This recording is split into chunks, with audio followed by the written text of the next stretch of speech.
Hi ladies, it's Beth from B.Styled. Welcome to Tipsy Tuesday. It's a hot one here. I'm still sort of in my boycotting fall mode, which isn't very popular in the style world. I know I should be talking about fall, but as you can tell by the weather around the world, around the country, it seems to be hot. Everyone I'm talking to in my fall program is talking about how hot it is, and I'm hot, and the hair and the air conditioning I had to turn off because it's too loud. Anyway, so instead, what I want to do today is share with you a little bit about my style background, my style journey. Sounds hokey. So a lot of you might be new to me. I haven't talked about myself in this way recently and given you that kind of the backstory on me and how I got to be styled. So I thought I would share that with you today. So thanks for being here.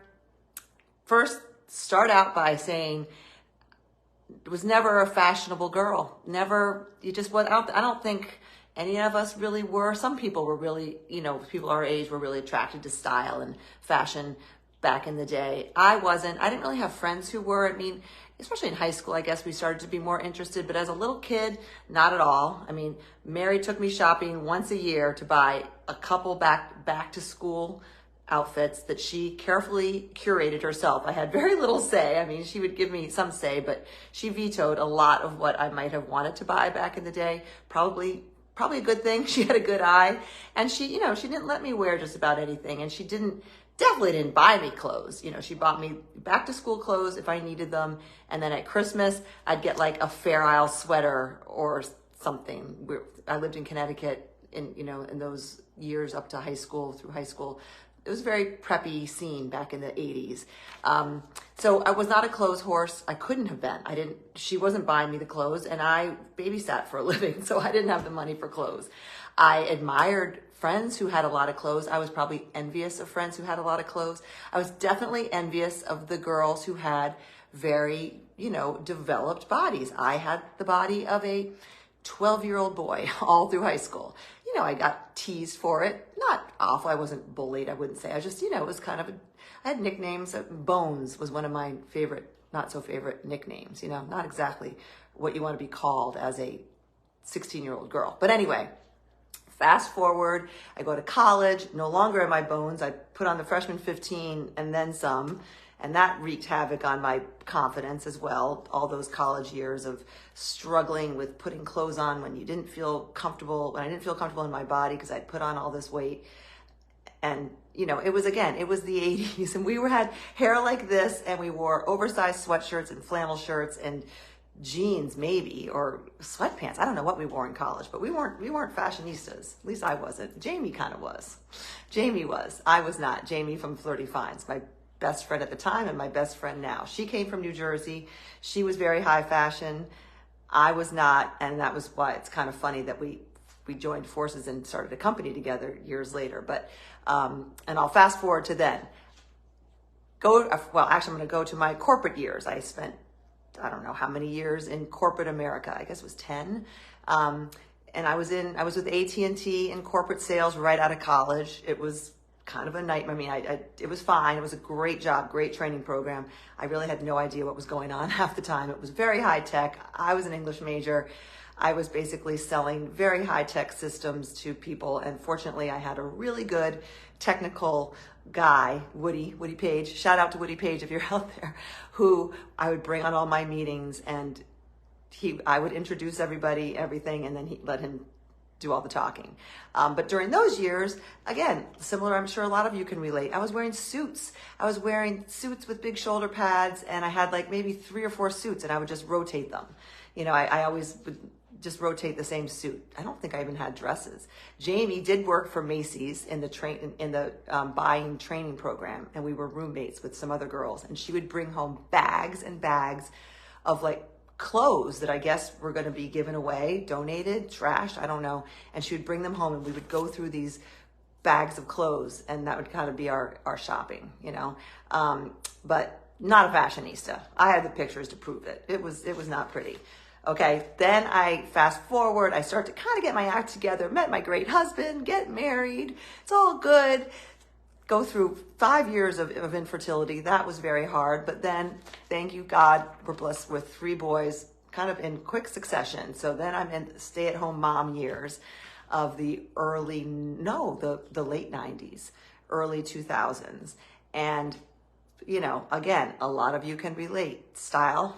No, there was no style. There were black boot-cut yoga pants that we all wore.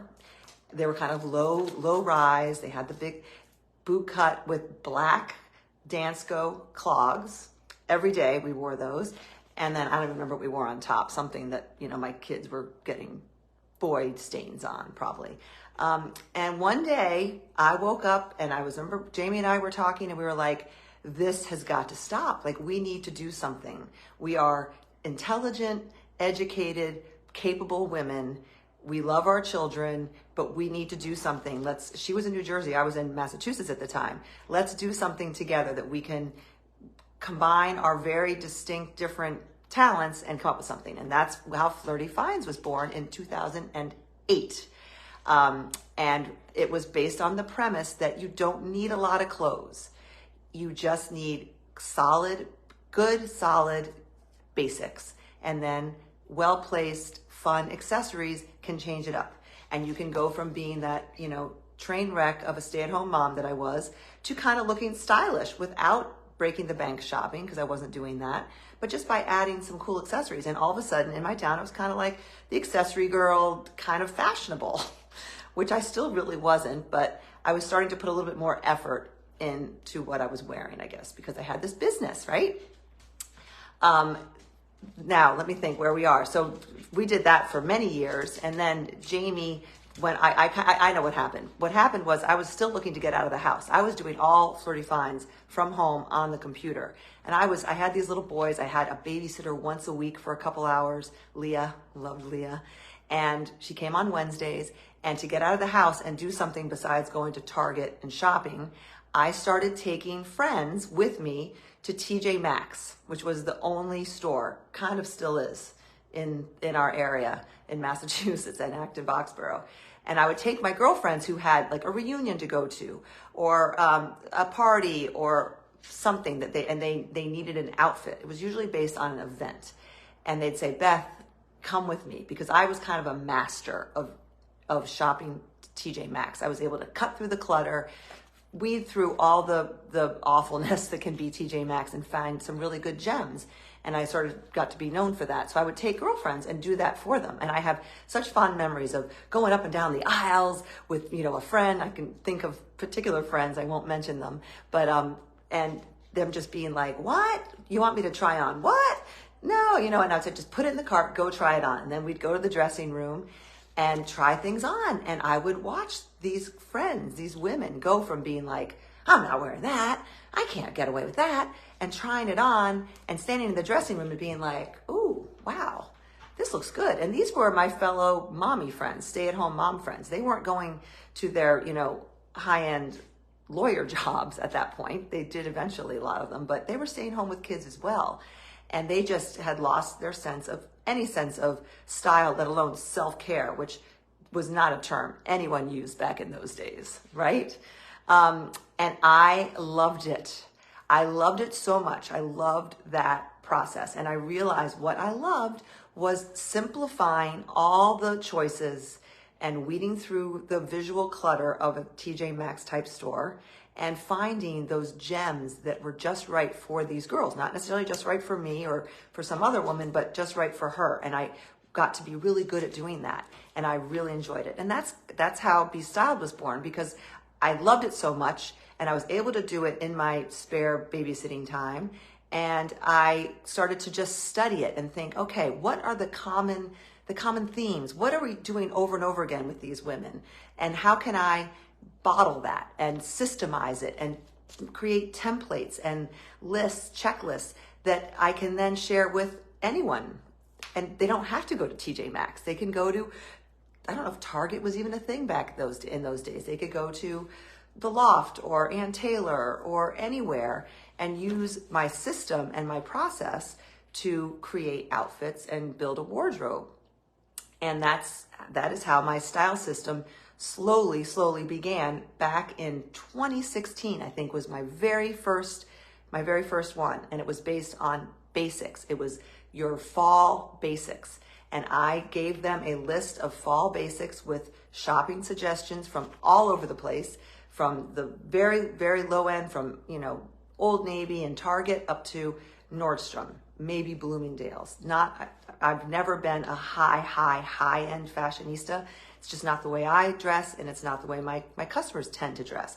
If I have somebody who wants that, I love shopping for it, and I feel like I've become a little more not high-end, but a little more choosy in terms of the quality of pieces that I choose, but I still have a variety, and I shop everywhere. I just try to find the best item for the person and for the event, wherever it is, and within their budget. So that's sort of how my style system began. But I had something I had written down years ago that I found, and I printed it out, and I said, my goal is not to be a fashionista or an influencer or a blogger even. I started out kind of thinking I was going to be a blogger because I do like to write. I love fashionistas. I love influencers. I get a lot of my ideas from all the fantastic influencers and bloggers. But instead, my passion is helping women use personal style, getting dressed, something you have to do no matter what, as a tool, and showing them how to use those tools to improve their life. You have to get dressed every day, right? We all do. And I am a firm believer that that is a personal tool that you have available to you. You have to do it. And if you do it in a certain way, and that way can be easy and accessible and affordable, you're going to look better, feel better, and have a better day. It's that simple. So anyway, I compiled everything that worked well. So it worked well with all of my one-on-one people, compiled it into templates and a system that I can then share with anyone, no matter who they are, where they are, no matter how old they are. I mean, as I've gotten older, my demographic, my client demographic has kind of, gone along with me. But I definitely have women in their 40s. I'm 57 now. And I can't say I dress a whole lot differently now than I did in my 40s. Well, I can't. I mean, because my kids were older then. I dress differently than I did when my kids were little. But I don't buy into the whole, you got to dress your age necessarily. I think I'm all about just dressing well and dressing in a way that is authentic to you and to your life and to your body and to your taste. And I'm not going to tell somebody that they have to dress a certain way. I want to help them take their personal style and their taste and help them dress that way and make it easier for them to dress in a way that is authentic to them. I have people in my groups who are very tailored, very, tailored. They love fitted, tailored pieces and lots of neutrals and that kind of dressing. Call it like Jennifer Aniston type dressing. And then I have people who are very bohemian, who love flowy and color and pattern. And then I have people who are very feminine, who love, again, lots of color and pattern and different, and it works no matter what. I have people who are lawyers who are going to, a law firm or into a corporate setting on a daily basis, or are on Zoom calls some of the time. I have people who travel for work. I have people who are home with elderly parents, helping their parents who aren't working, who are retired, who are in between careers. It works for everyone. Just Get Dressed applies for everyone. But I just want to make it just clear that I'm just not a fashionista. And I know there are a lot of fashionistas out there. So if you're looking for like high-end fashionista information, then that's out there. And it's fascinating and interesting and it could be educational. What my passion is helping the everyday woman get dressed every day. Because I think one of the problems women have is they are aspirational dressers. They're dressing for the life they want to have, or they're dressing for the weekend. What am I going to wear on Friday when I go out? I'm just going to wear the same, whatever your fill in the blank default outfit is. I'll wear that every other day because it's Tuesday, it's hot and sticky. I'm not going to get dressed. But when a party shows up on Friday or an event, reason to go out, I gotta I gotta have all those things and figure it out. No, you need to get dressed for your life today, for your everyday life. And if you develop an easy system for that, when the party or the chance to go out on Friday happens, it's easy because you have the things, you have the combinations in the back of your head, or you have my planner where you can just look at it and say, oh, it's Friday. Here's an idea that Beth gave us to wear on Friday out with friends. Boom. I have all the pieces. Maybe I've owned them for a year or two now. You didn't have to go out and buy them, but you're being guided on how to combine them so that you're not in your closet on Friday at 5 o'clock sweating like, what am I going to wear? I haven't gotten dressed all week. You got to exercise those just get dressed muscles is my point, I guess. And you do that by getting dressed on a Tuesday when it's 90 degrees and you have nowhere to go. You got to do it. Let's talk about what I'm wearing. This could be called a house dress back in the day. And this is from Amazon. I've talked about it many times this summer because it doesn't touch me anywhere. Is it the most flattering, oh God, the hair, most flattering, fashionable, on-trend thing? No, it's not. But it is on trend because whether you like this trend or not, it's that, floaty dress trend. It's cotton, so it's cool and comfortable. It comes in a million colors. It's V-neck, which is flattering. You can follow all those rules, but at the end of the day, it was easy to throw on in 2 seconds and not feel uncomfortable. And yes, I put makeup on. Do I do that every day? Not necessarily, but I'm coming on here, so I did put makeup on. The hair, if you're wondering about the hair, over in the fall group, look at this. We were talking about the curly girl method. Anyone know about the curly girl hair method? I think it's curly girl, CGM. I didn't really know about it. I'd heard about it. So I went to a rabbit hole yesterday morning because one woman has beautiful curls and she was saying that's what she does. So I went on the search of finding information and my head literally my head exploded into this. And I tried it and I can't say I like it, but I tried it and I didn't do a very good job. I didn't have all the right products that you need, but where am I going with that? Oh, it's hot. Anyway, but I did put earrings on. I put necklace on, bracelets, and quick little tip, summery dress. When I do go out later, which isn't really going to happen, I might go get a cup of decaf coffee at the coffee shop. Instead of putting on a straw bag or even my tan bag, I was like, you know what? I'm going to change things up. Going back to the Flirty Fines example of having like a basic dress. And instead, I put on a black crossbody with, a little tan and a pair of black sandals instead of my go-to neutral nude summer look. Okay?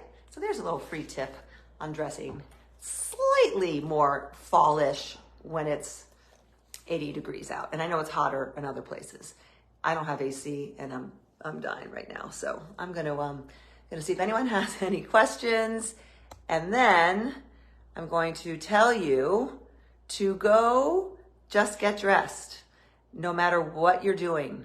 And I'm going to invite you to join the fall group. It's started now. I'm giving daily fun little challenges. This is called the preseason challenges. Today we talked about putting on a bright color. There's going to be little closet editing challenges every day for until September 24th, which is when the actual fall outfit prompts start. And even if it's still hot where you are on the 24th, the outfit prompts work regardless of the weather. And by then, maybe I'll be in denial about it being fall. It will officially be fall by the 24th. But we have a lot we're going to do between now and then to just help make getting dressed easier, make it fun. Don't make it a big stressful hassle. And make it work for you because it can. It will give you a better day. It'll make you happier. It'll make you have better habits. It'll help your health habits. It will make you less cranky. I believe all of this because I've had those days in a row where I haven't. Just 2 weeks ago I did. I was a little stressed out and I was like, too much going on. I'm not going to get dressed. And I was wearing the same yoga pants. No, they weren't yoga. They were joggers and t-shirt, and then practically sleeping in them and wearing them again the next day. And I woke up and I was like, I gotta walk the talk. And I was cranky. you don't want Beth to be cranky, right? No one here wants Beth to be cranky, let me tell you that. But getting dressed will help that. It's not going to cure all your problems. I'm not saying that by any stretch, but it's something that you have to do anyway, so do it intentionally. That is my speech for the day. Thanks for being here. The link to sign up should be here. If not, I will post it below, or you can just go to my website, B.StyledByBeth.com, and it's there along with all my past Tipsy Tuesdays and blog posts back when I used to write blog posts, including my weekend updates are all there too. So my website is also a good source for more information. But message me if you have any questions, and have a great day and just get dressed. Bye.